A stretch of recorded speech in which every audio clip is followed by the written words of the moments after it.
plataformas digitales tiene el potencial de ofrecerles oportunidades y ventajas para generar ingresos. Quienes hemos investigado instancias particulares del trabajo en plataformas a través del trabajo de campo, y el trabajo de la profesora Duval es un ejemplo de ello, llegamos a una conclusión un poco distinta sobre su habilidad para ofrecer oportunidades de inclusión económica.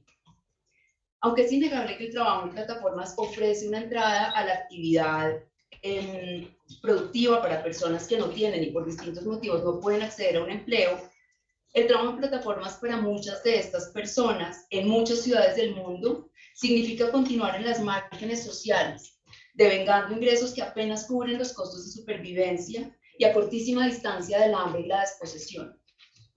Como lo reconoce la OIT, al lado de las oportunidades que ofrece el trabajo en plataformas, existen retos importantes como, por ejemplo, la irregularidad del trabajo y los ingresos, las condiciones de trabajo, la protección social, la libertad sindical y el derecho de negociación colectiva, para mencionar algunos. La mayoría de estos problemas se derivan de la clasificación de los trabajadores como mandatarios, prestadores de servicios, franquiciados, y una larga lista de eufemismos jurídicos que en todas las jurisdicciones se han utilizado para enmascarar lo que es realmente, en muchos casos, una relación laboral.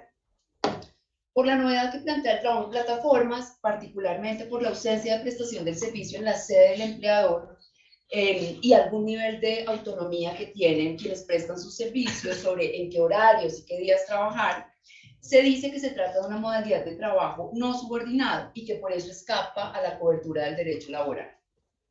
Aunque la actividad se ejerce remotamente sin que el trabajador llegue en ocasiones a pisar la sede del empleador, las plataformas diseñan y aplican reglamentos, imponen sanciones, controlan la tarifa y ejercen distintas manifestaciones de control sobre los trabajadores. Es lo que la literatura ha llamado control o subordinación algorítmica.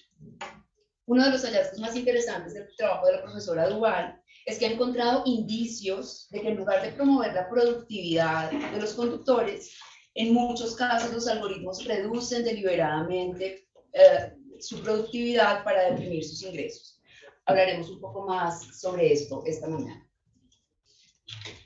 Vuelvo al tema de la existencia o no de una relación de trabajo entre domiciliarios, conductores y las plataformas que los emplean. Con el semillero de investigación, trabajo y derecho, hemos trabajado desde finales del 2020 en una amplia revisión jurisprudencial de fallos internacionales sobre el trabajo en plataformas. Nuestra primera aproximación contó con el apoyo de la AFL-CIO en Colombia. Con Juan Felipe Parra y Andrés Rodríguez trabajamos en una revisión adicional.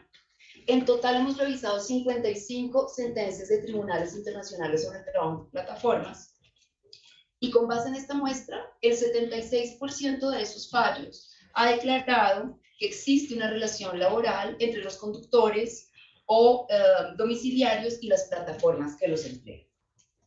El trabajo de la profesora Duval ha llegado a conclusiones similares, y con esto paso a darle la bienvenida y a hablarles un poco más de quién es.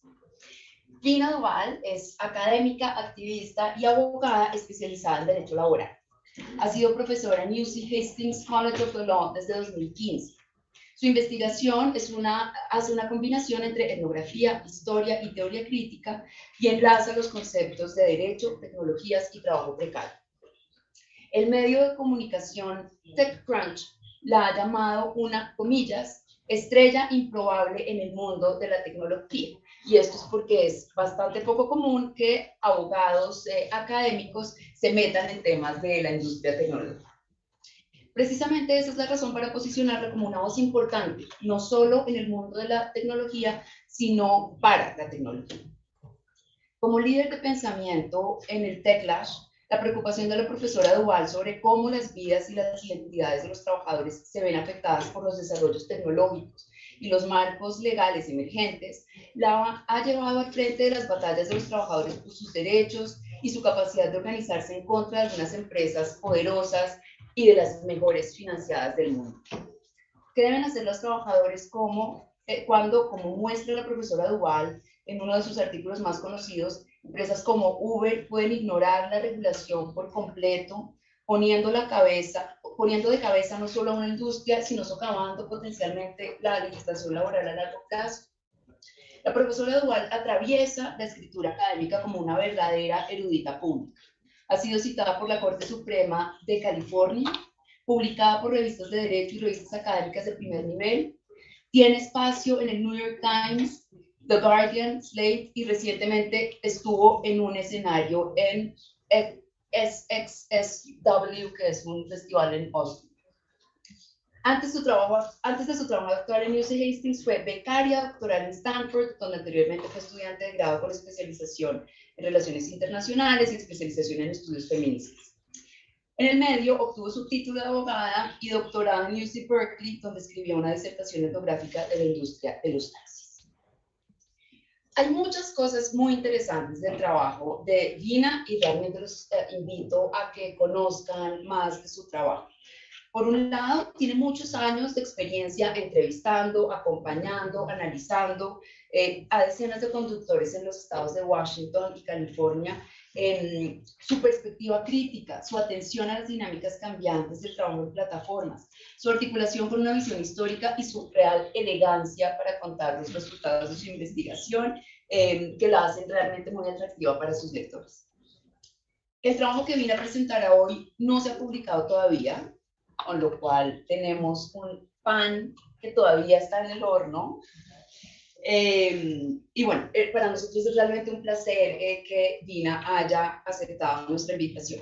Termino por agradecer a ustedes que están aquí en plena semana de exámenes finales, a quienes nos acompañan en la transmisión y especialmente a Juan Felipe Parra y María Paula Lapeira, que estuvieron detrás de la organización de este evento.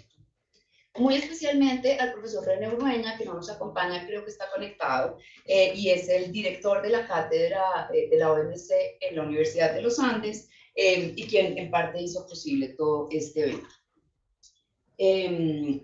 Para quienes quieran escuchar la traducción simultánea, este sería el momento para ponerse sus audífonos. De ahora en adelante vamos a pasarnos a el inglés, y eso sería todo. Yo les cedo la palabra a Vina. Vina va a hacer una presentación de 30 a 40 minutos. Luego yo tengo unas preguntas preparadas y abrimos el piso para preguntas y comentarios que ustedes tengan. Vina, welcome. Thanks for accepting our invitation. The floor is yours. Thank you so much.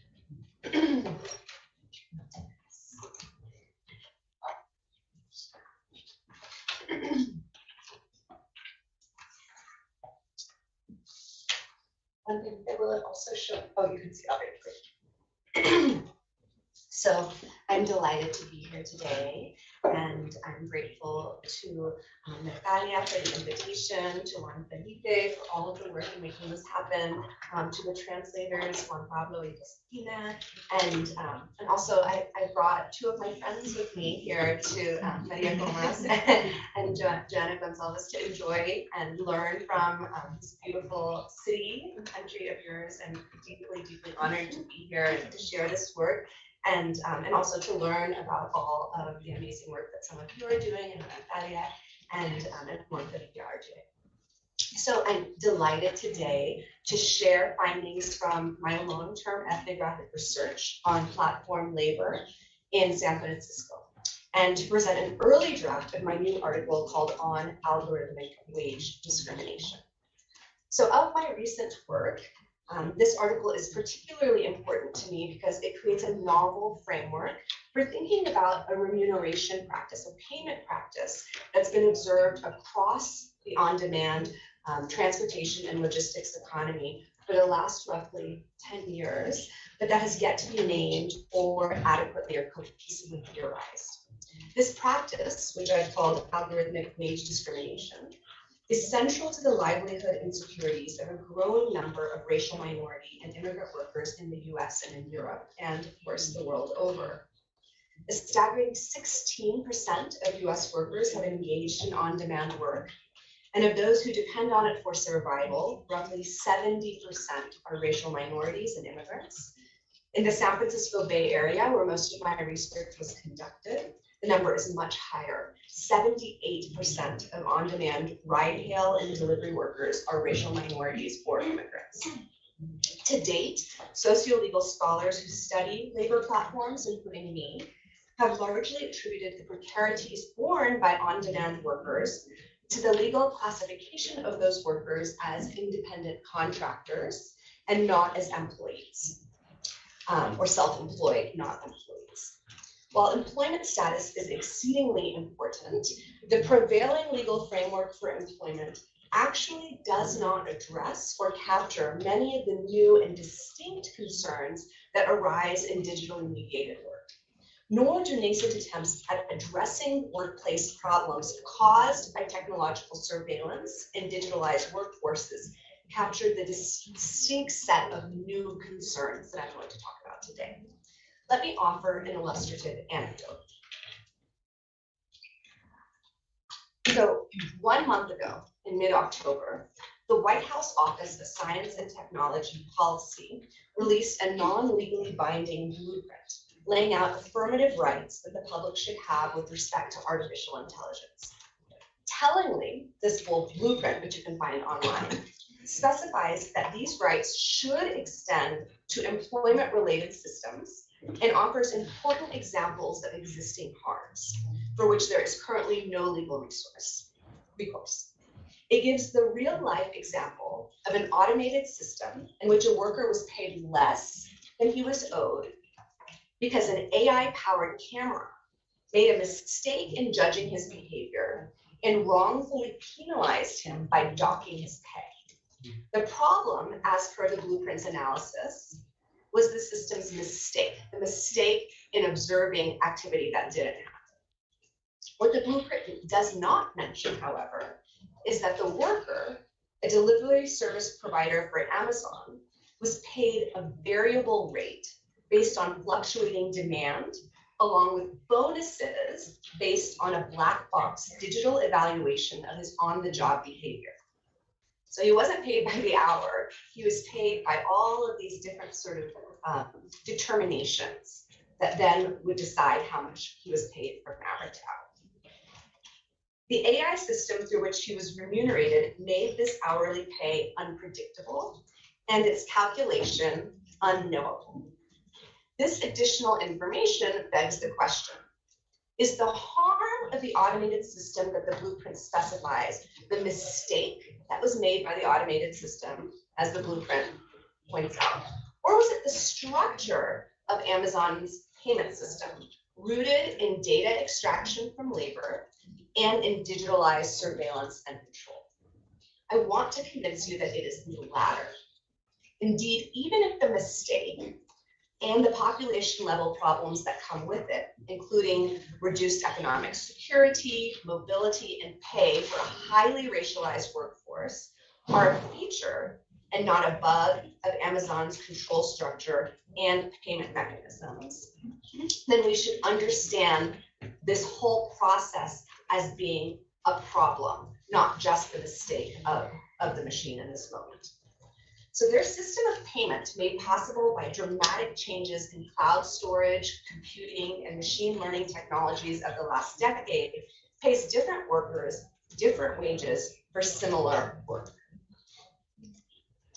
Broadly speaking, these algorithmic wage discrimination practices calculate wages through opaque and frequently changing formulas, using granular data on location, individual behavior, demand, supply, and any number of unknown other factors. So in contrast to more traditional forms of variable pay that you may be familiar with, like bonuses or commissions, algorithmic wage discrimination, whether practiced through Amazon's bonuses and scorecards, Uber's dynamic pricing and incentives, or Instacart's digitalized effort evaluation, they all arise from and function akin to the consumer-oriented practice of price discrimination, in which the firms determine how much individual consumers are willing to pay based on data acquired about home prices in the location where the purchase is made, shopping habits over time, and then accordingly charge the consumer based on what they project the consumer is willing to pay. So based on what we understand about algorithmic price discrimination in the consumer context, we can postulate that wages under algorithmic wage discrimination systems are personalized based on what a firm's machine learning systems know about the habits, practices, and income targets of individual workers. So given the information asymmetry between the workers and the firm, companies can calculate the exact wage rate necessary to incentivize certain desired behaviors. For example, if Abby works each day until he grosses $200, a firm's system can recognize this over time and adjust his individual fare to make it take longer and longer to earn that same amount, thus keeping him at work for longer. Workers, on the other hand, can only guess as to how much they might make or why they might make what they're making. So in addition to being rife with calculated mistakes, as the blue point points out, that are difficult to ascertain and impossible to correct, this practice of pay creates a labor market in which people who are doing the same exact work with the same skill for the same company at the same time receive different and erratic hourly pay. So over the course of my research, I have long observed this practice and the impact that it has had. And I've now called it algorithmic wage discrimination. But for a long time, I didn't have any language to describe what I was observing. And let me pause here and give you a little bit of background on me and my research before I return to the findings of the paper.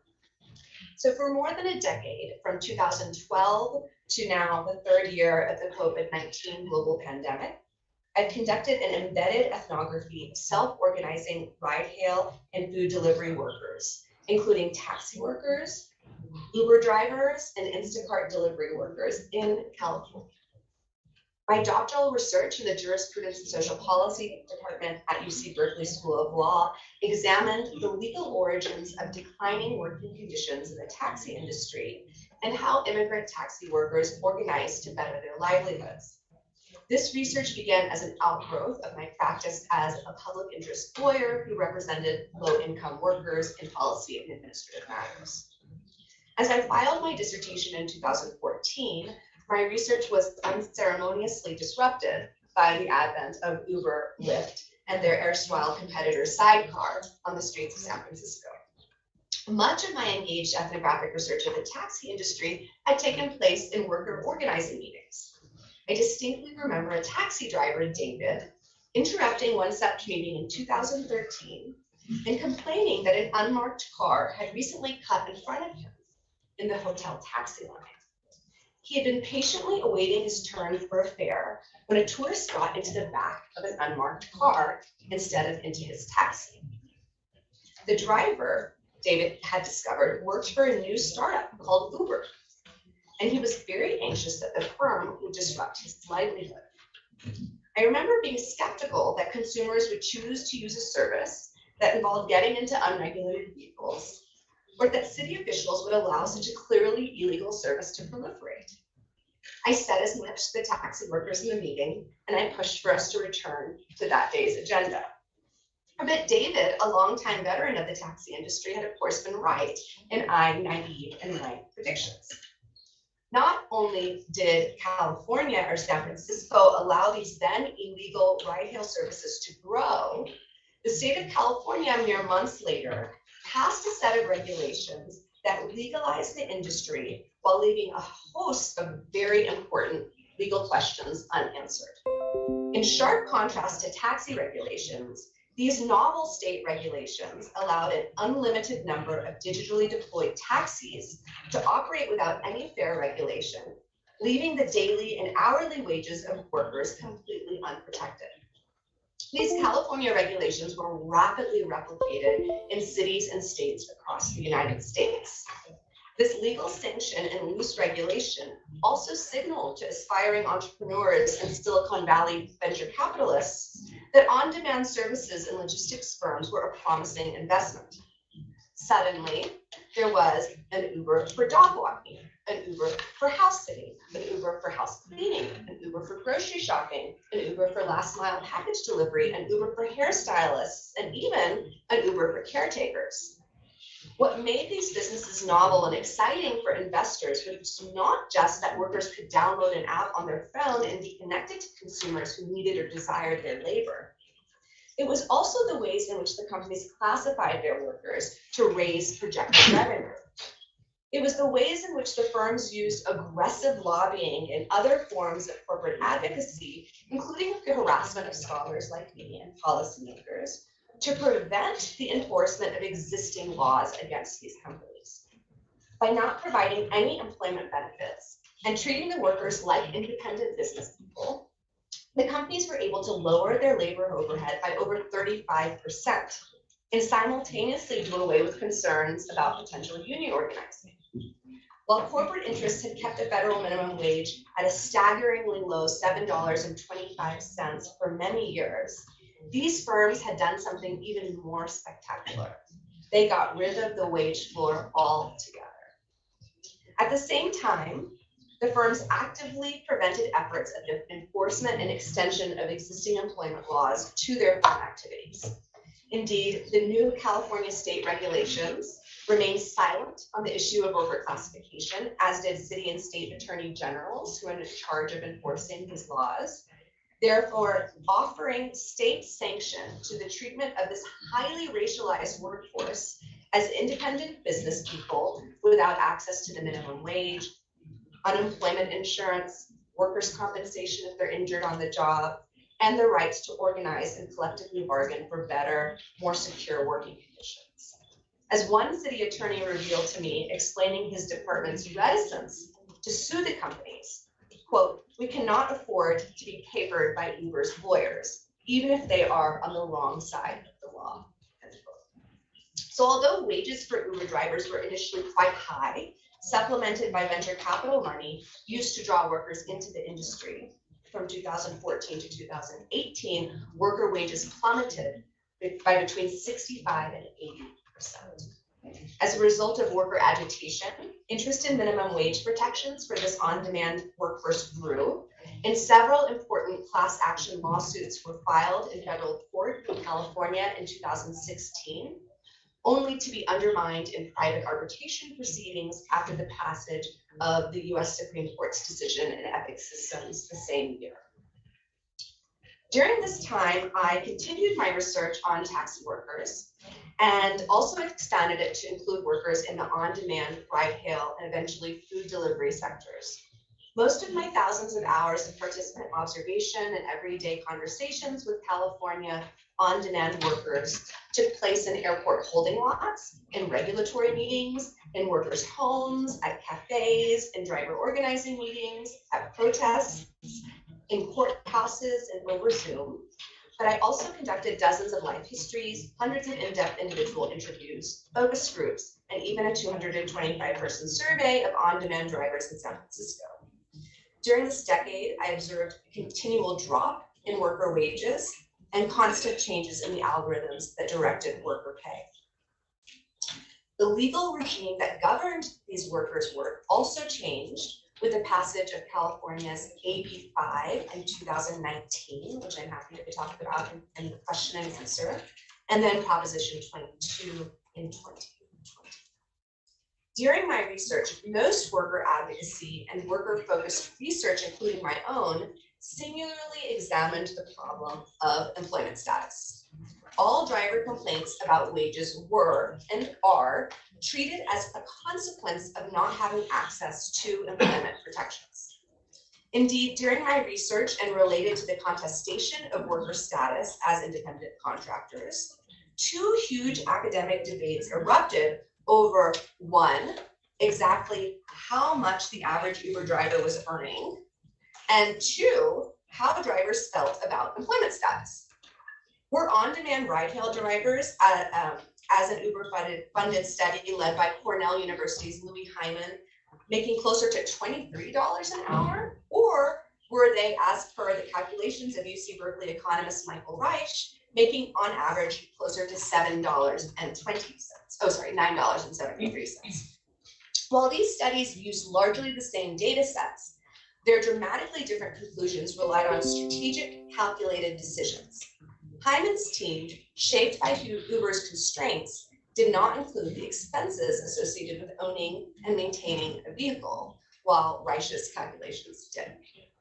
In another set of debates, Uber-sponsored research found that the vast majority of workers wanted to be independent contractors and not employees, while my own research, published in a paper called Uber Ambivalence, questioned the binary options on the company surveys, arguing that they overlooked nuances in worker perspectives, and that the answers were often influenced by fears shaped by how company-sponsored researchers chose to craft their survey questions.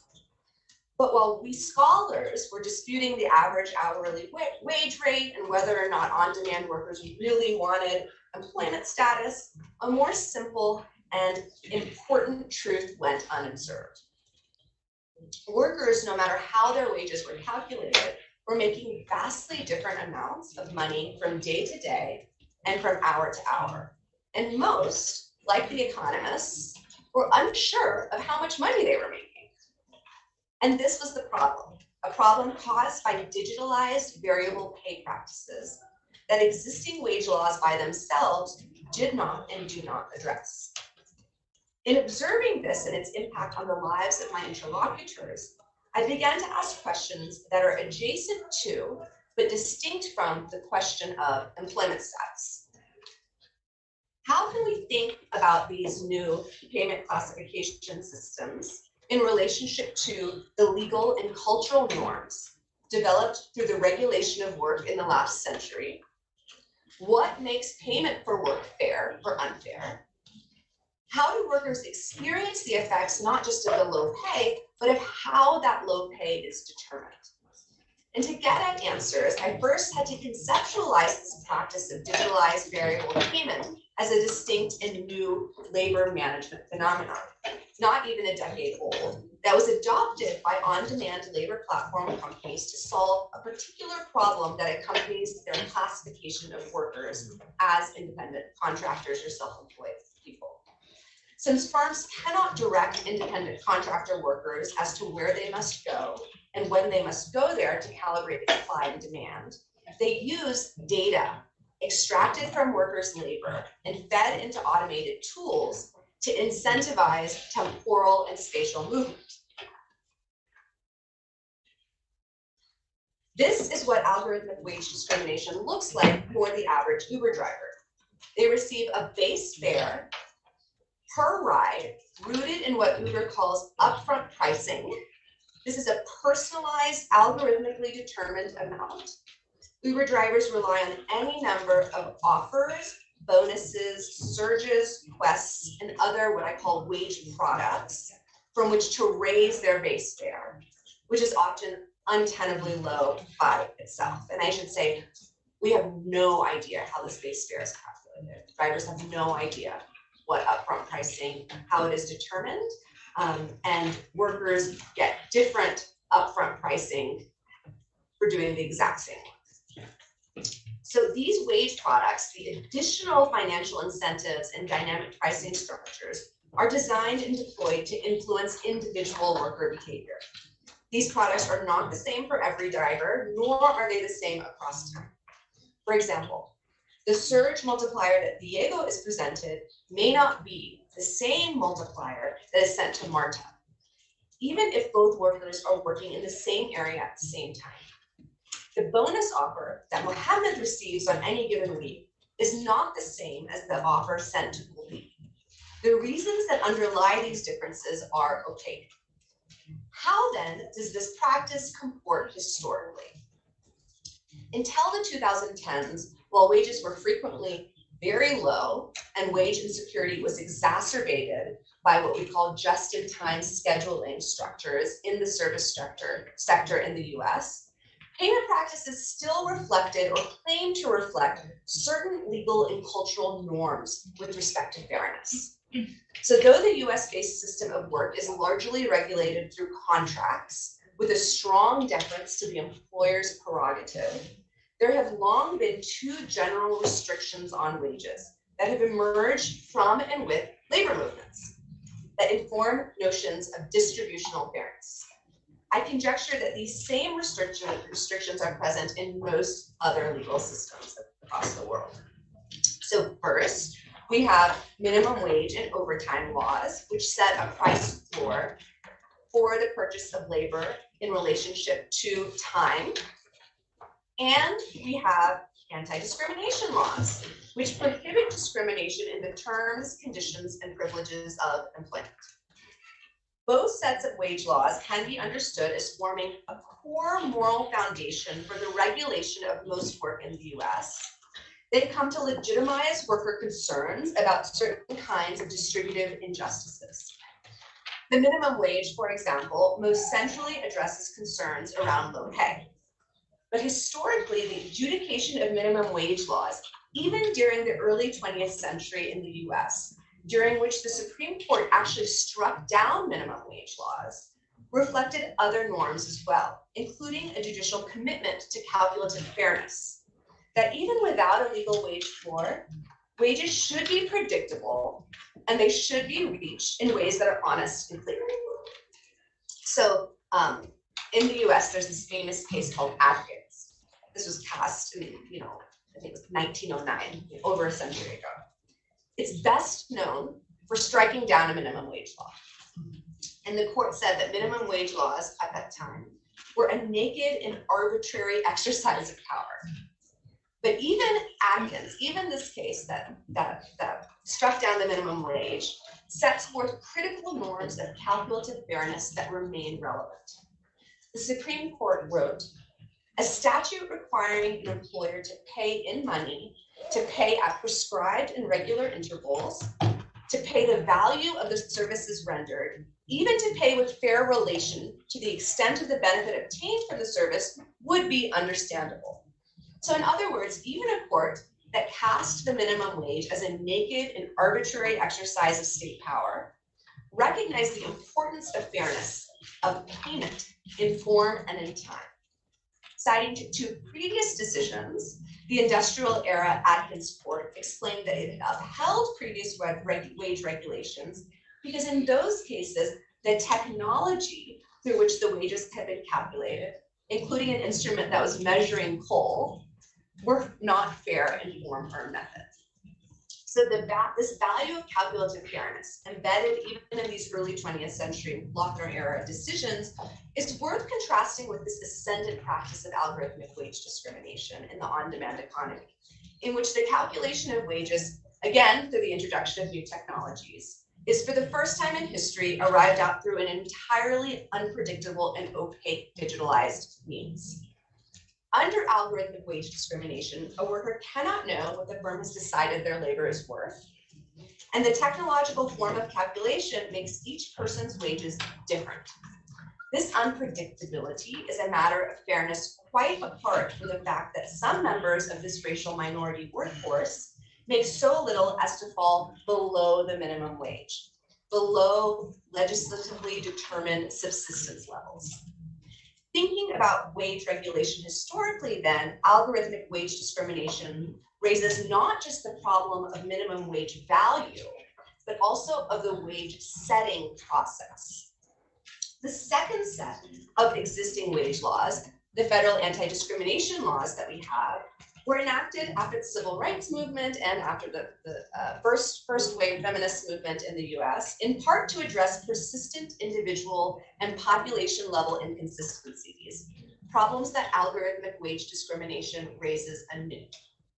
So anti-discrimination laws, which again were adopted in response to labor and social movement demands, have also embedded values and expectations around fair work in relationship to identity. The Equal Pay Act, for example, which emerged out of the equal pay for equal work movement, legislated affirmatively for sameness, the same pay for the same work regardless of gender. And in doing so, the act attempted to remedy the fact that while women had long been paid less than men, even for doing remedy the fact that women had long been paid less than men for doing the same exact work. While the act itself focuses on how women as a class should earn similar pay to men for similar work, this focus is explained by the fact that men were, at the time, largely being paid comparable amounts for comparable work. Algorithmic wage discrimination upends this assumption.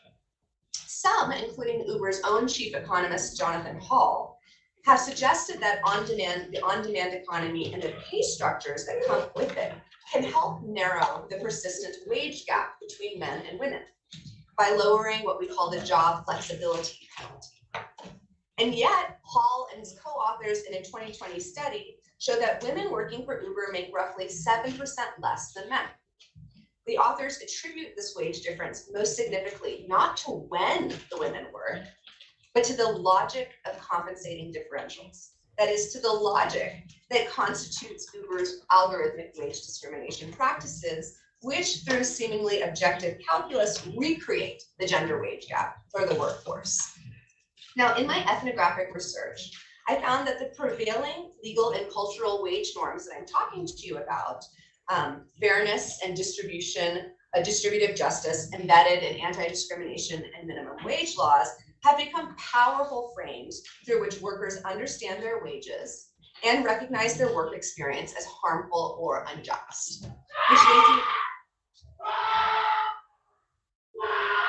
The world.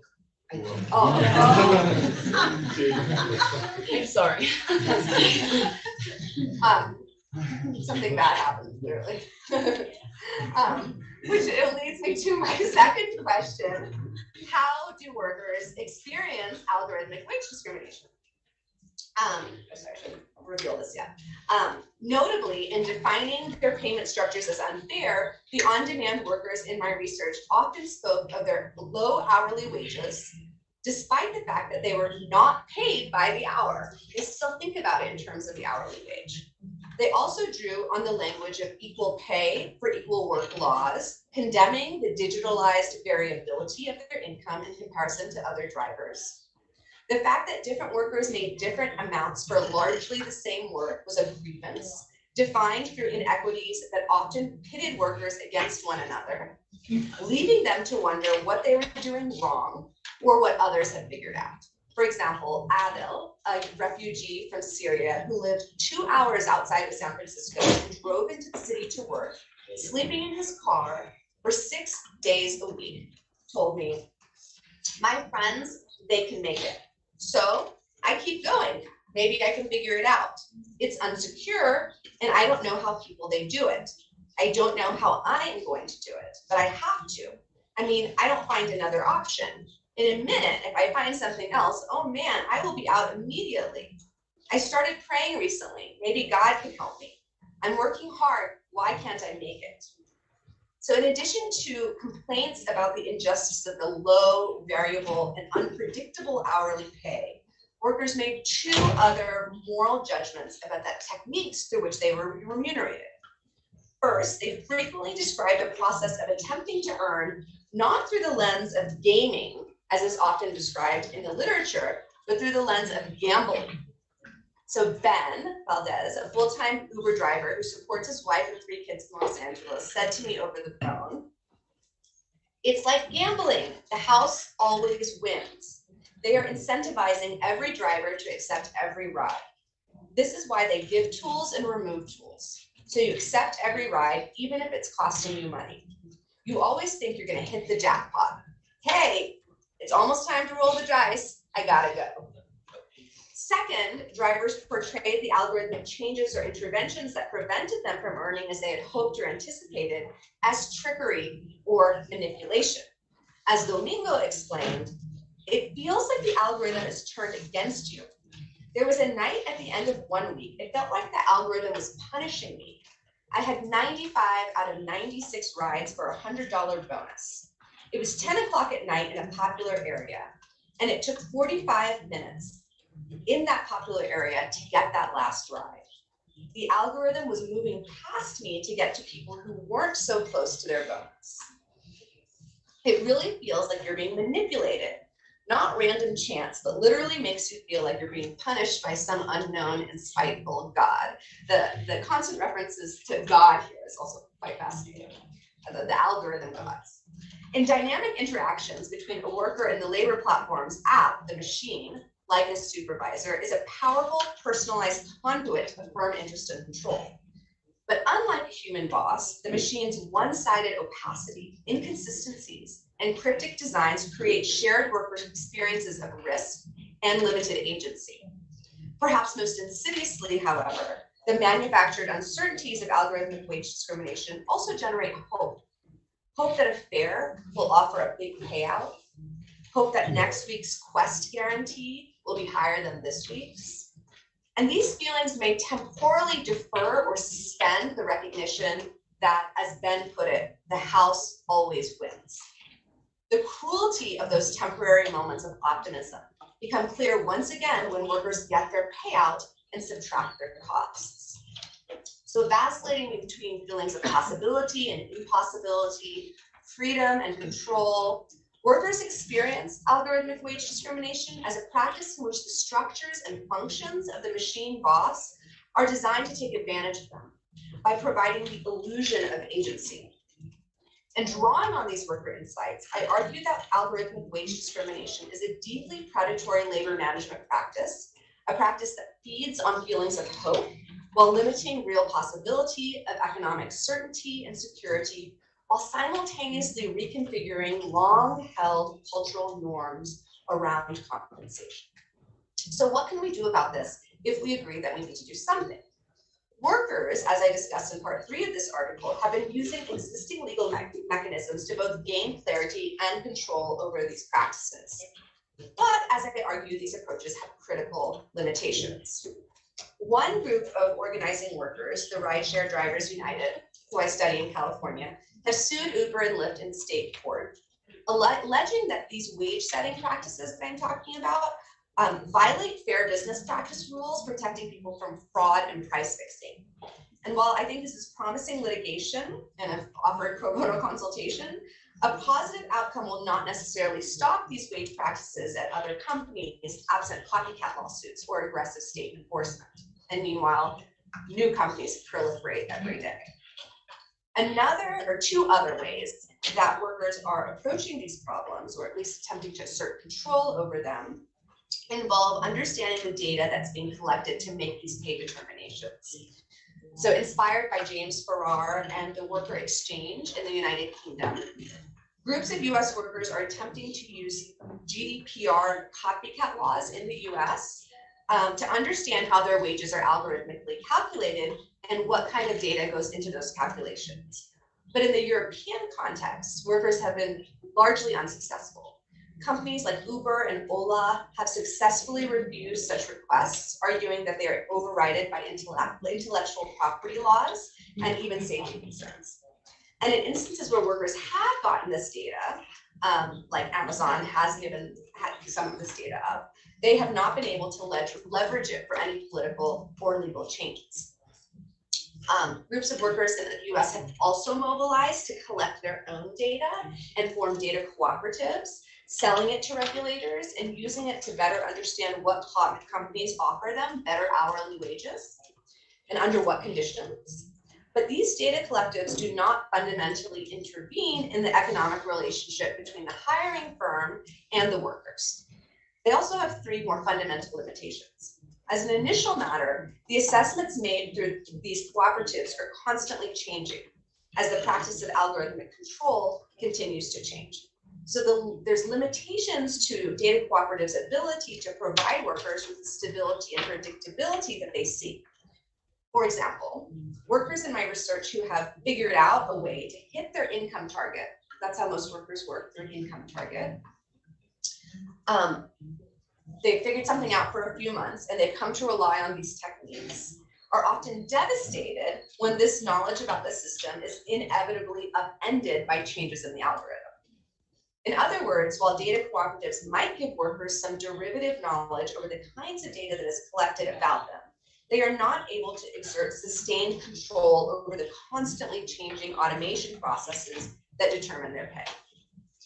2, a problem with these data cooperatives is that selling collective data might offer a small income source for workers, and it might be occasionally useful to regulators, especially since on-demand firms often deny access to data on privacy grounds.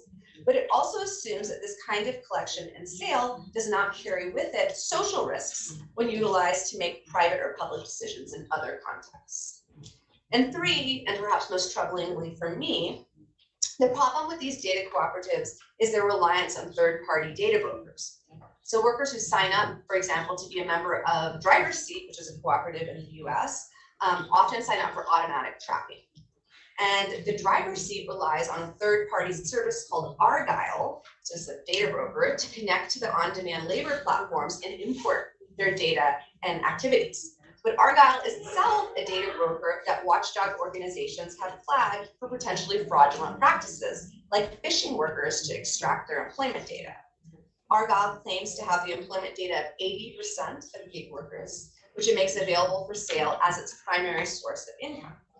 This arrangement calls into question the long-term efficacy of workers owning their own data, since well-capitalized data brokerage firms have the same data sets.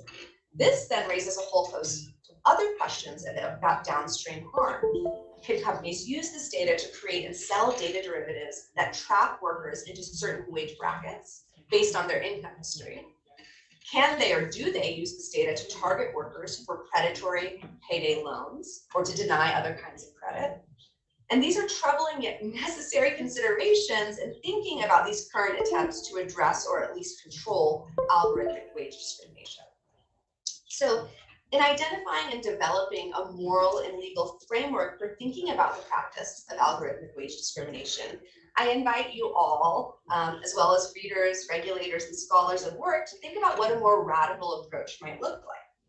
Perhaps a statutory or regulatory non-waivable ban abolishing this practice altogether or restricting aspects of it is necessary.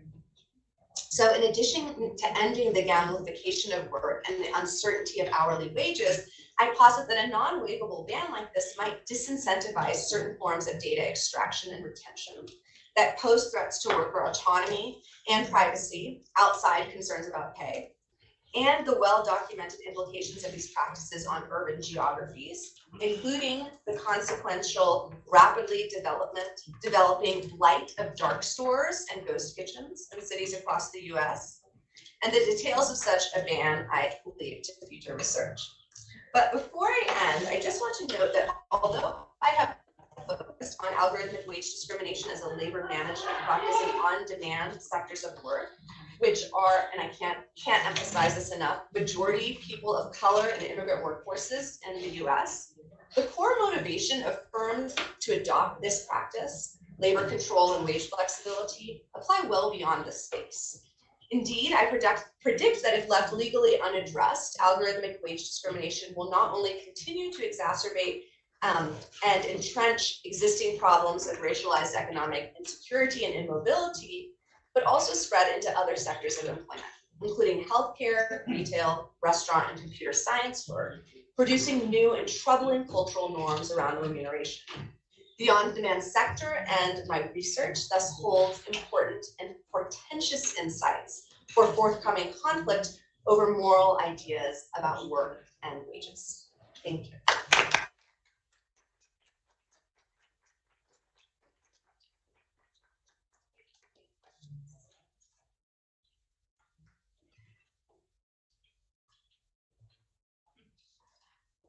Thank you, Vina. Your work is so powerful, fascinating. Yeah, I guess we could stay here for hours. I have a bunch of questions, but I'd rather ask just two and then open the floor to see what people have to say. My first question, and this is because I work on gender issues around work, is could you speak about the gender disparities in platform work? Your latter work, as you said, shows a wage gap existing between men and women, although platform work has been sold, or there's a propaganda saying that it eliminates the job flexibility penalty. One of my questions is how flexible in reality is platform work, and how many women have you been able to engage with in your work? And those are wonderful, important questions. So in the US, ride-hail work is primarily done by men. But interestingly, many of the activists are women. Food delivery and grocery delivery work is primarily done by women. Many women in the pandemic signed up to become Instacart shoppers. Those activists are almost all women. which is completely interesting. And many of them do this work or started to do this work initially because it allowed them to work at nighttime after they put the kids to bed, allowed them to work around pick up and drop off of kids at school for all the reasons that you can imagine, and gave them sort of the shopping in particular work gave them sort of flexibility in doing and earning. And so there was this theory that this was going to, help the wage gap. But because these workers earn so little, sometimes actually losing money per hour, we haven't, of course, seen this outcome. And what I might compare it to is in the early 20th century, there were a proliferation of home workers. These were mostly immigrant women doing garment work in tenements in New York City and all across the Northeast. Those workers made pennies. They made 1/3 of what male factory workers were making. And the Manufacturers Association argued, this is like wonderful for women. This is so amazing. Like, we are offering them work. They can do the garment work while they're taking care of their kids. It's a social activity, very similar propaganda to these companies. This is a fun thing for women to be able to do. They can earn pin money. They don't actually need to earn because there's always a male breadwinner in the family. And this is their excuse for maintaining what was piecework. And in contrast, there's a historian named Eileen Boris who has written about this, and she has an amazing book called, I think it's just called Homework. And I've also written about this in a piece called The Time Politics of Digitalized Piecework. And then the labor unions, this was during the passage of the first minimum wage laws during the New Deal. The labor unions said, we want to get rid of piecework entirely. And they embraced this idea of a male breadwinner, and they said giving these women this work is bad for the male breadwinner because it's lowering wages in the factory. So as opposed to saying let's regulate homework and make sure that these women at home are making the same exact amount as men in the factories, they wanted to get rid of it altogether, which I also think is a similar problem manifesting right now in regulatory regimes looking at platform work. But so what we see again is these women who are many times single moms doing this work come to rely on it and because of the time flexibility, they are forced, it's not really flexible because they are forced to actually work specific hours. So many of these companies actually have schedules which they don't share with consumers, especially the food delivery companies. You have to sign up for schedules, and those schedules are not always available. Like, you sign up for hours in the app. And if you do something like don't work during your schedule because, say, your child is sick, you're done. You lost your job. You're terminated. And you don't have like recourse for how to sort of get back onto the app because you're an on-demand worker. There's no just cause provisions. And so these workers are in very sort of much more inflexible positions than you would think. For other platforms like Uber, for example, they actually tell the workers at the beginning of each week, based on data analytics from the previous week, when they should work.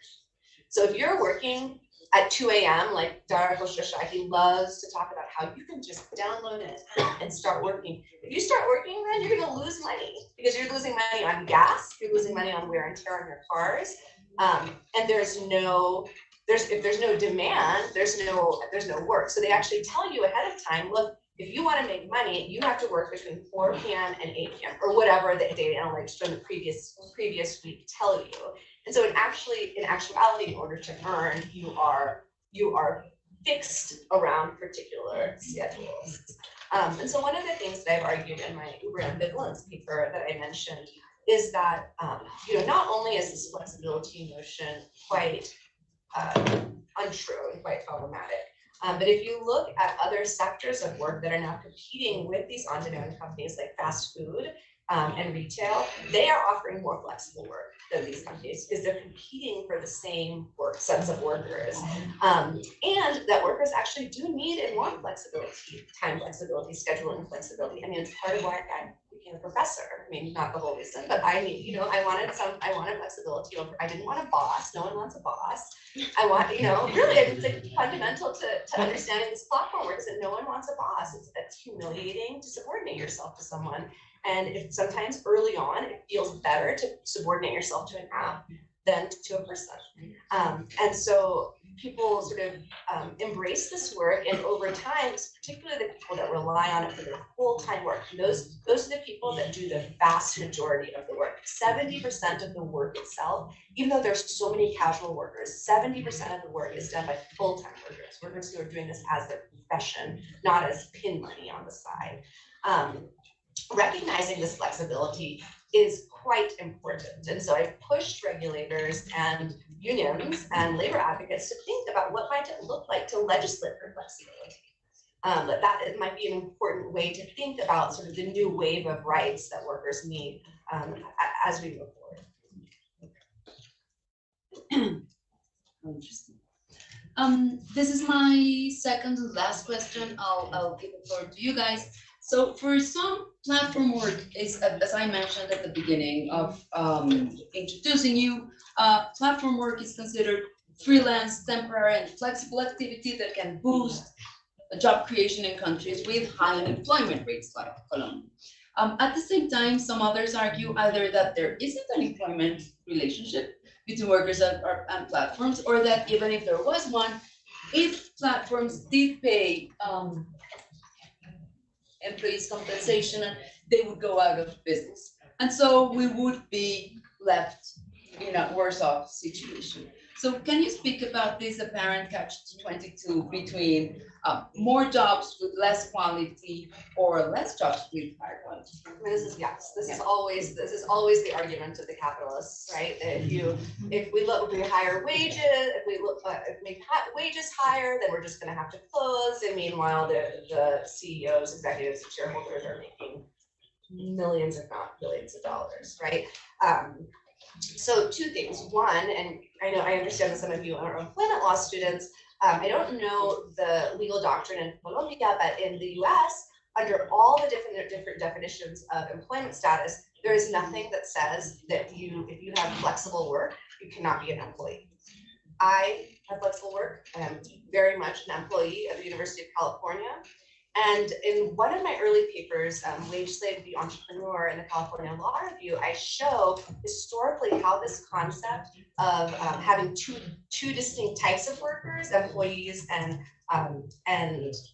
independent contractors or self-employed people, how this developed in the US. And it's quite interesting, actually, because it's sort of a fiction that was developed by industry. So you got wage protections for workers during the New Deal era, during the Great Depression. You have workers' compensation, unemployment insurance from the Social Security Act, minimum wage, the Fair Labor Standards Act, the right to collectively bargain under the National Labor Relations Act. You have all these laws passed in the 1930s. They applied to everyone. Even the term employee at that time was used to apply. It was a new term used to apply to everyone. There was no concept of oh, well, there are these some people who are working for firms, but they're not employees. And very quickly, in order to get out from the expenses associated with employment, you had companies like newspaper companies say, we're not going to pay the newspaper boys on the street hourly wages or provide any kind of, because they're independent. Those are independent business people. And the Supreme Court, in a very important decision in the late 1930s, said, no, they're obviously working for you. These people are not, it's not like some entrepreneurial activity selling your newspapers on the corner. And then in 1948, what was called in the US, the slave labor law was passed. It's called colloquially the slave labor law. It's Taft-Hartley. And Taft-Hartley did many, many things to de-unionize the US workforce, to lower the power of workers and unions. But one of the things that it did, which at the time no one really paid attention to, was to create an independent contractor carve-out to employment laws, to employment and labor laws. And this was also done with the Social Security Act, and President Truman actually vetoed these laws, these carve-outs, and he specifically said, I will not sign these laws because what will happen is that taxi drivers, insurance salesmen, all these people who support families in this country are all of a sudden not going to have access to employment rights. And the Congress overrode his veto. All of these laws passed, but still it was an industry-heavy economy. And so while taxi companies in the 1960s and 1970s reoriented their business models to make their drivers look like they were independent businessmen by leasing taxis to them as opposed to paying them an hourly wage or paying them commission, most other industries it just wasn't a thing. It was mostly in industries that were immigrant. So you saw this in agricultural industries, you saw this sort of big independent contractor work, a lot of lawsuits around this in the 90s. And now this on-demand company is using the fiction of the independent contractor law to try and ensure that that they don't have to pay this 35% labor overhead. So in California, when we passed a law called 85 in 2019, which changed the legal test for who is an employee, making it very clear that these workers were employees under California law, which was not, it didn't, like, workers were employees under California law anyway, but there was no political impetus to enforce the law. And it was only after this law was passed and the pandemic set in, where all of a sudden these workers were both essential, forced to work, and had no access to state protected rights, that the state attorney general and city's attorneys sued Uber and Lyft in what was a historic lawsuit saying you're misclassifying your workers. You owe millions of dollars, hundreds of millions of dollars to your workforces in unpaid wages. And what happened was that the companies, in addition to fighting the lawsuit, pooled together $223 million to pass a proposition. And they said, and this gets to your second question, they said if this proposition doesn't pass, we are going to pull out of California, which is their biggest market in the US. It's a capital strike, illegal in most countries, not illegal in the US. I'm sure, is it illegal in Colombia? Capital strike? I bet it's illegal. It's illegal, I know it's illegal in Brazil. The idea that the capitalists would withhold their work in order to get a regulatory regime that is beneficial to them. They said we're gonna move out of the state of California if this law doesn't pass. And then the other threat was that, oh well, if it does pass and we stay, we're gonna have to lower the number of jobs. And what we said to them was, in response, 70 to 80% of this work is done by full-time workers. So if all of that work, that 20% of the work that's being done by other people, you have to drop that off. That's fine. Like, it is fine, because it is more important to have workers in this field that are actually able to sustain a livelihood than it is to have, a proliferation of a workforce, all of whom are making very, very little money. And unfortunately, they did get their law passed through a campaign of total misinformation. In California, it is illegal to lie in political campaigns, and they did so without any hesitation. And that law is now being challenged. There is an oral argument on December 13th in the appellate court on the law being unconstitutional. And so we're very hopeful that it'll go away and their $223 million will be spent. How interesting. You guys have questions? Do you guys have? Yeah. So you mentioned that most of the workers working in these platforms are a racial minority and immigrants. Yeah. So I wanted to ask, have you seen if they make sure in the platforms that the workers who are linked to them, taking into account that I've seen that the entry requirements for most of these platforms are really not that many, because it's actually often advertised like, download the app, you'll get it like money so easily. Do they make sure that they are like regularized immigrants? I don't know if you can say. No, they do not. Here? Oh yeah. And given that, have there been like any legal consequences for companies for endangering the workers because they must not have like any type of insurance or health, and also being involved in illegal work? And also, what are the consequences for that for the workers who are being catched working without regularization? Because from what I understand, if someone is working illegally in the United States, they could like get banned. Yeah, good point. Yeah, these are great questions, really important questions. There is a large number of undocumented workers in this sector, primarily for the reason that you just articulated, that they are the various barriers to entry are quite low. And this is something that the companies use regularly as a way to threaten the workforce as they are organizing. That, oh, if you are right, if this becomes a formalized sector, then we have to report all of your, you have to get your social security number, and we have to report everything to the federal government.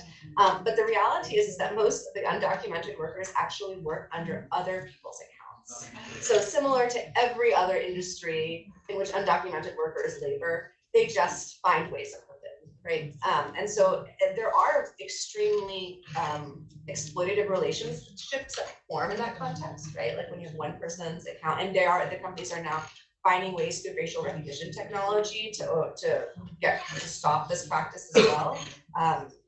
But it's how most of the workers work. There's been very little, but some repercussions for issues for areas in which the platforms affirmatively endanger their workers. So you might have seen that there's a large number of sexual assaults that workers experience, also a large amount of harassment, racial harassment, sexual harassment. Workers also, until for 2 years, people were laboring without proper insurance, and the state just looked the other way. So you had, at the time, in 2014 to 2016, you had either commercial insurance, car insurance, or you had personal car insurance. And everyone was driving for their work on their personal car insurance. And so when they got into an accident and the car insurance company said, "What were you doing?" And they said, "Oh, I was driving for Uber." They said, we're not covering you. So this is like financially ruined so many people's lives. And again, the state just decided they weren't going to pass these regulations that didn't address this at all. Soon there was the advent of what is called hybrid insurance, but to date it is so expensive that most workers just risk it. They just work on their own personal insurance. And they sort of become savvy to when they're talking to insurance companies when they have accidents to say, "I was not working for Uber during this time, my app was turned off." But it's hard because oftentimes if you get into an accident, which happens all the time, and the other person in the other car sees a passenger in the seat, they're gonna say this was, you were working, and so it actually creates a terrible situation. There have been some investigations into sexual assault and sexual violence after a lot of whistleblowing around the fact that these companies were not reporting it to the police. They continue to not report it to the police. In the state of California, there was recently a settlement because they were refusing to share data around this, where they had to pay some few $1 million to the state for their lack of transparency. But there has not been enough of a consequence for there to be a robust sort of effort to change their own activities. This is a really good question. Hi there. I love repeaters, but also Natalia, so I'm kind of a fan overall. Oh, thank you. I would like to ask you, I don't want to be like a philosophical question, but it's fascinating that being here in capitalism, here in Colombia, in the social state of law, we have a sense of a welfare, protection of workers, a welfare that's not same as in the US and in other countries. We have seen, for example, in Europe, the rider law in Spain, and the United States, the Proposition 22. Overall, I would like to ask you, do you believe, what would be the best recommendation for Colombia here for the regulation, if it's in a sense a regulation of that? And do you believe that the Proposition 22 overall was a good choice for the recognition of labor rights for couriers or for drivers, or was that like the best? Yeah. Thank you. Yeah, cool. Very nice to meet you. Thank you for your question. So I think that in Colombia there needs to be recognition that workers are workers, These are workers that are laboring for large multinational corporations with ungodly streams of venture capital money. And just like in the US, many of them are migrants, people from subordinated, many of them are migrants from other countries or from internal migrants, you know, from rural areas to the city. They are subordinated workers, subordinated people, and on the marginal line. These are the exact people that labor laws were intended to protect. You know, employment and labor laws were not written to protect me. They were exactly written to protect. They were passed as a result of like labor uprisings and movements to protect people at the margins of the economy. And what I find so frustrating, and I'm writing a book right now called Machinery of Dispossession, where I talk about how this happened, how in a matter of years, months, the work of decades of labor organizing, of fighting capital, of people dying in the streets for an hourly wage, how all of that was just thrown out the window because people were like excited by this idea that you could push a button and someone would come serve you. That there was this like weird technological mystification of what was actually happening, this idea that this was somehow different than regular work. And I think increasingly, because we've now been a decade into it in the US, this idea that this is somehow different is fading. There's increasing recognition that work is work, that these people are workers like anyone else. And in fact, so in addition to Proposition 22, there was a recent law similar to Proposition 22 that passed in Washington State. That was the result of sort of compromise between Teamsters, which is a major union, and Uber, and it's a very bad law. It makes it so that workers are not paid for all the time that they labor, which is central to this business model. And for the first time, the president of the AFL-CIO stood up and she asked the governor to veto it. The international president of the union asked the governor to veto it, going against his own local, unheard of in the Teamsters. And so I think that there is a real recognition, a moving recognition that all workers deserve rights. Proposition 22, I think, was a very bad law, similar to the law passed in Washington State, but without the additional fake union attached to it. And what Proposition 22 did, we now know, is put workers in a situation where they're earning $6.22 an hour on average in cities where the minimum wage is $18. That was we just released a wage report on that. There's ostensibly a healthcare subsidy for workers who already have healthcare.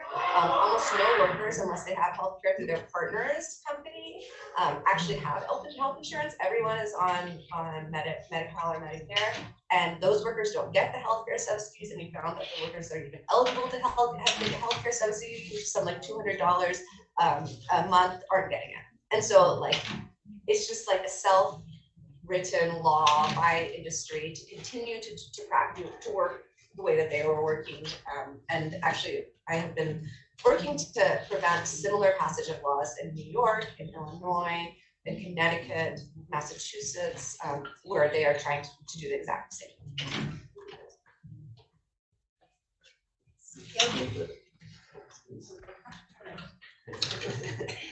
Okay, thank you very much. My question is, after conducting ethnographic research among taxi drivers and platform drivers, what are the differences you can track within the conditions of both types of workers? And, for example, have also the taxi drivers' conditions declined after the arrival of Uber and of the other platforms? So how is the relationship between both industries and the perceptions of the workers among the treatment they receive from the platforms and from their bosses in the case of taxi drivers? These are wonderful questions. I have a whole paper on this, but to spare you the 80-page reading, I will just say very briefly that when these companies started working, so you can understand that they absorbed all demand.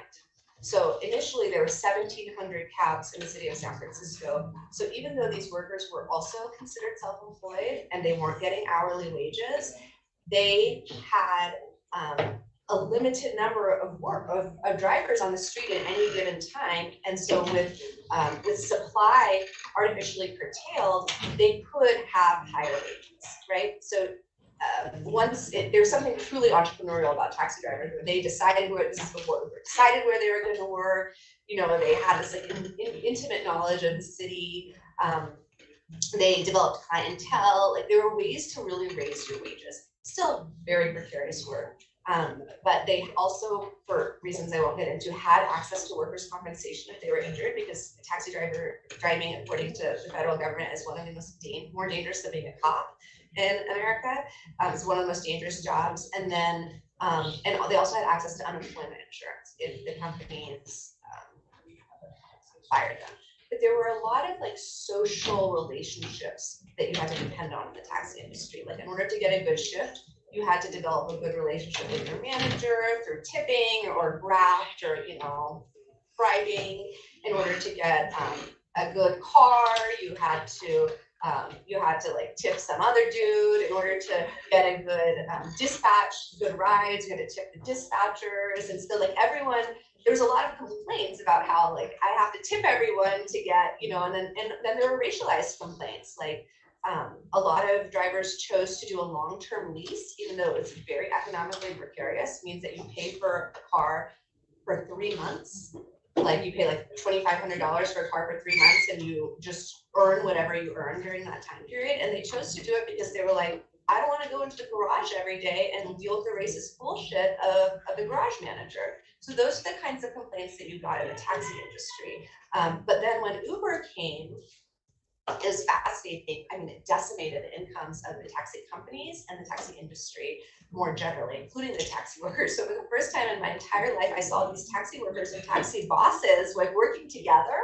Like there's like a unity, and like the common enemy brought this. It was fascinating. Like some guy who literally said this guy, this taxi company owner, who had literally physically pushed me in a meeting, in the city hall meeting. It's like calling me, asking me, please, could I help on this? Can I help on that? I mean, all kinds of weird, unity against Uber. And because wages, the industry was going to be decimated. A lot of the taxi workers then went over to work for Uber, or they were moonlighting for Uber. They work for taxi companies, then do Uber. So it's all, just making as much money as you can. But Uber prices have wages have gone down so much. And in San Francisco, the prices for consumers have gone up a lot. So a lot of people are going back to taking taxis in the city, especially after the passage of Prop 22, because they secured the regulatory environment they wanted. And so they started raising prices on consumers, and they started lowering wages for workers. So the taxi industry is strangely doing better. A lot of the taxi workers have returned to the taxi industry. And I think that after a lot of like being in both worlds, there's this feeling that like it's better.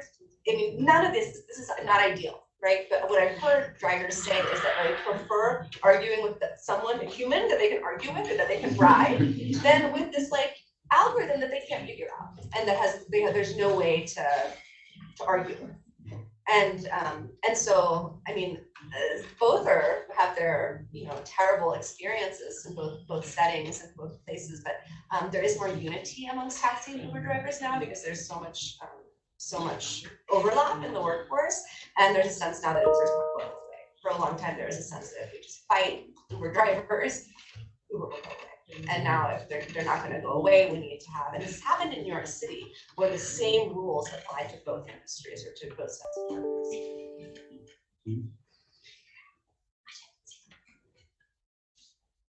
Thank you. First of all, it was amazing hearing you, but I have one question. Looking at the insurance policies of Uber, considering that driving is one of the most dangerous activities that a worker can develop, I was looking that Uber offers an optional injury protection of insurance that is like calculated in miles. Yeah. Do you think that if some worker take this insurance, the algorithm will take this into account to make more services to get a bigger amount of their wage, or Yes. could be another dimension? Absolutely, and not only that, but their insurance policy doesn't cover what they call non-engaged time. So if you have your app on and you're looking for work, which is actually when a lot of accidents happen. So say I drop someone off and I'm pulling back into the street, that's when a lot of accidents happen. The insurance policy doesn't cover me then. And the other thing with the fact this is all based on data that Uber controls, in addition to what you're saying about lowering drivers' wages, which is absolutely true and a really good point, is that in lawsuits, Uber has said the app wasn't on when that accident happened. And the drivers, this is like in tort lawsuits, when a third party gets injured and the third party sues both the driver and the company. And Uber's not responsible that the app actually wasn't on. And drivers like, yes, it was on. It was absolutely on. And they're like, no, look, we have this number, so it wasn't on. And there's some evidence that they falsified records in court also I've never seen lawyering like this in my life. I have had friends who have worked for Uber as attorneys who have left because they felt like they were being asked to make unethical decisions in their lawyering. I have never seen a company lawyer like this. It's fascinating. Really like a new era, along with Amazon, a new era in thinking about risk for companies. Like in law schools, we teach lawyers to minimize risk, right? That these companies tell their lawyers, we're not worried, we have so much money, we have so much capital funding, we are not worried about having to pay a $20 million lawsuit here or $5 million lawsuit here. Just settle them, get those lawsuits settled, and we'll make the laws that we want in the legislature. Just keep getting rid of those. So I actually was an expert witness on an injury case where a driver, he was smoking marijuana and he drove into, and he fell asleep and he drove into this poor woman's driveway and paralyzed her. And the company said, he wasn't, there was no one in his car, so we're not responsible. It was not engaged time. And they settled that case for more than it would have made if they went to trial, because they didn't want bad case law. They didn't want a bad decision on the books. So it's really, a different answer to your question, but I think you're correct. Thank you. Okay, so my question is, you were talking about those type of Uber services, for example, that are mostly made by women who take care of other kids. Is there, and not only that type of services, but in general, is there a way in which these workers have like some sort of communication channel in the one that they can express their disconformities, or is it just like a 100% vertical relationship in which workers are never heard by their employers and those huge apps? Yeah, within the firm, it's a 100% vertical relationship. There's no way to talk to people they have customer service representatives for the women or for the workers, but there's nothing really that people complain, it's very hard to do anything. Some of the companies have hubs that you can go to and sort of complain to the hub, but almost nothing ever comes of it. Workers have done organizing to try and have a voice outside the firm. So you'll see there was an organization called the Gig Workers Collective, mostly women who work on food delivery apps and shopping platforms. And they formed a collective, and they would do things like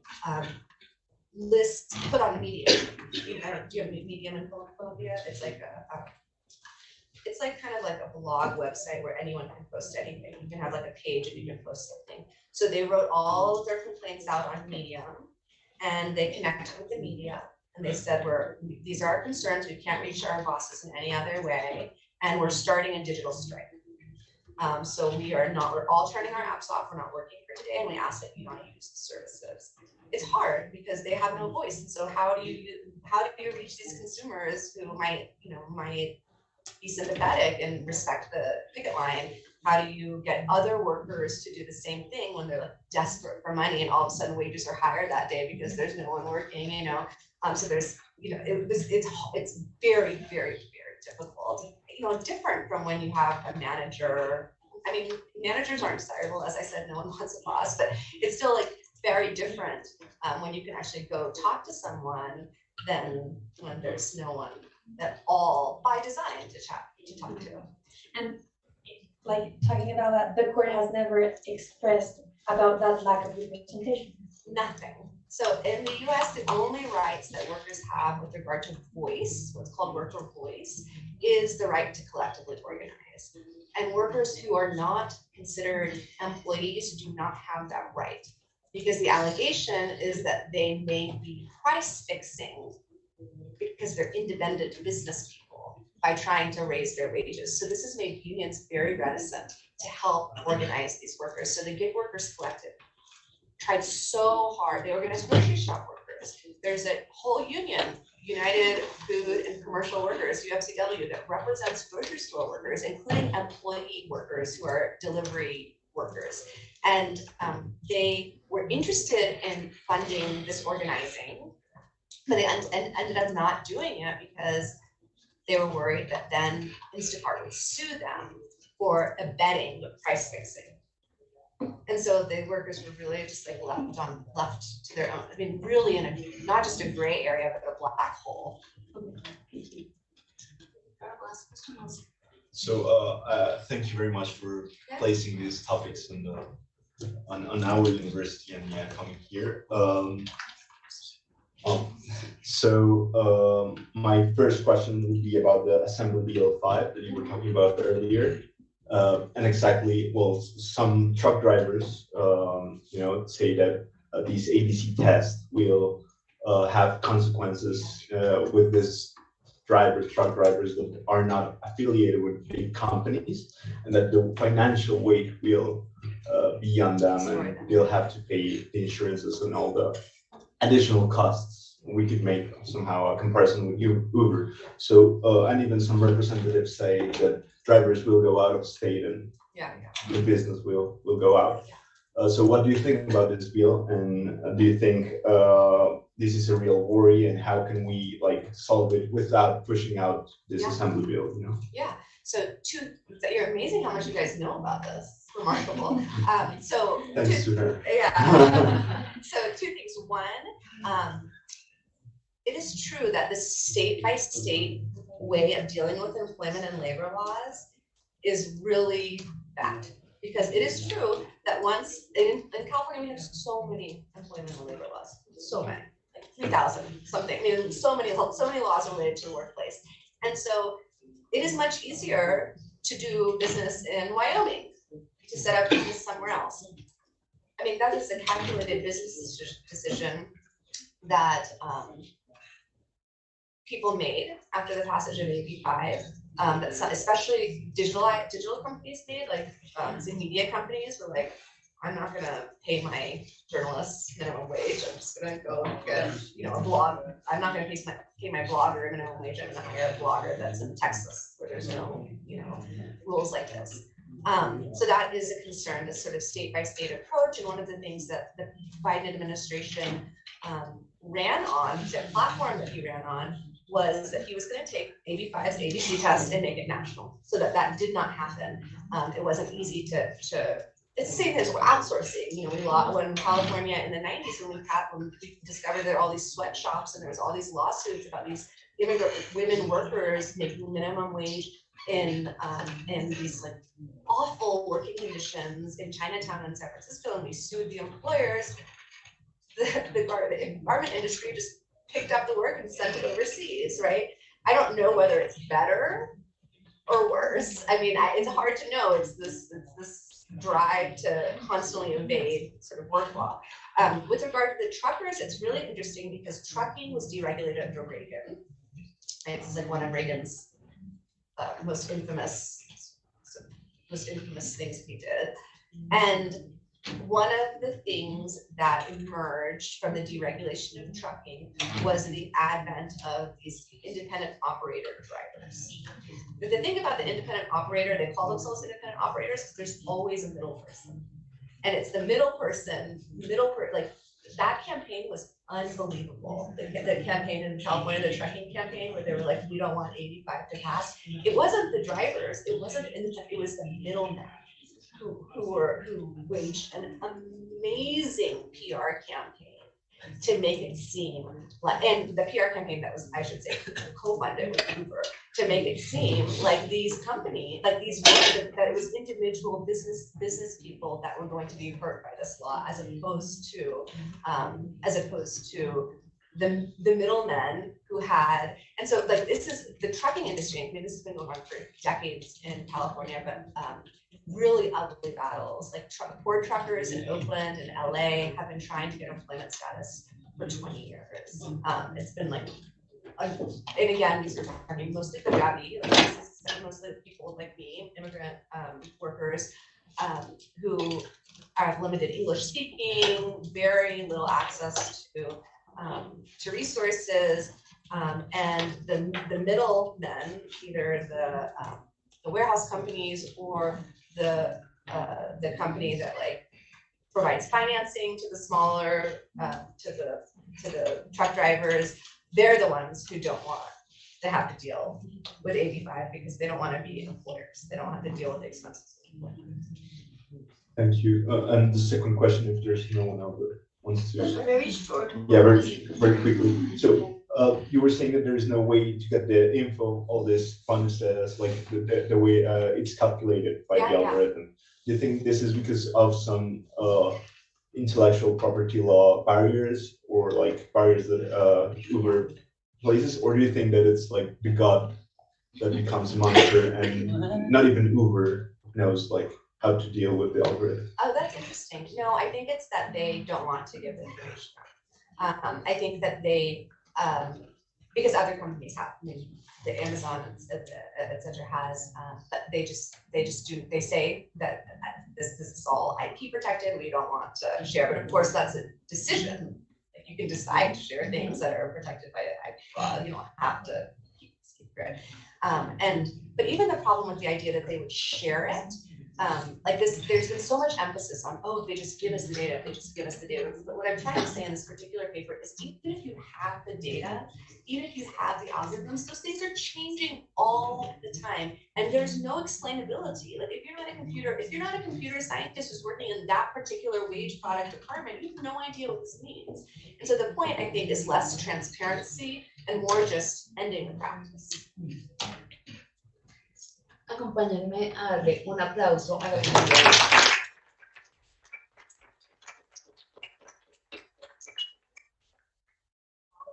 Questions and engagement is amazing, better than the law professors that I presented.